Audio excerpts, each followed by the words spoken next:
नमस्कार किसान भाइयों, आज हम बात करने वाले हैं मल्चिंग के बारे में। मल्चिंग क्या है और किस प्रकार से इससे उत्पादन बढ़ाया जा सकता है।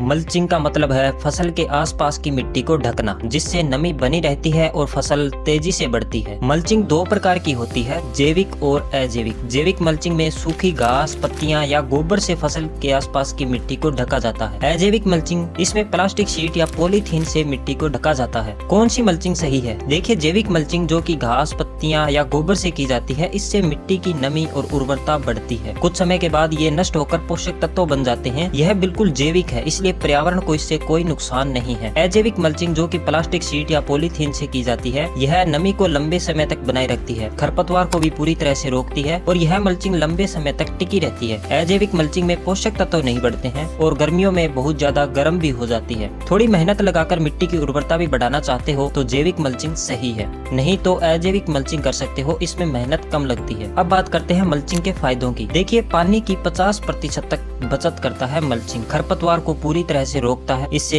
लागत भी कम होती है। मिट्टी की नमी बनी रहती है, जिससे पौधे जल्दी बढ़ते हैं। फसल में कीट और रोग कम लगते हैं, इससे उत्पादन बढ़ता है। सब्जियों और फलों में ज्यादा चमक और वजन आता है, जिससे बाजार में अच्छी कीमत मिलती है। अब मल्चिंग करने का सही तरीका क्या है? देखिए, मल्चिंग करने से पहले मिट्टी को पूरी तरीके से समतल कर लें, फिर प्लास्टिक शीट बिछा करके इसमें छोटे छोटे छेद कर दें पौधों के लिए, अगर प्लास्टिक शीट बिछा रहे हैं तो। नहीं तो फिर पौधों के आसपास घास या गोबर डाल करके इसकी जड़ों को अच्छी तरह से ढक दें। तो ये है जैविक मल्चिंग और अजैविक मल्चिंग करने का सही तरीका। तो किसान भाइयों, अब जल बचाएं और उत्पादन बढ़ाएं। मल्चिंग का प्रयोग करके आप बेहतर उत्पादन पा सकते हो, इससे मुनाफा भी बढ़ेगा। जय जवान, जय किसान।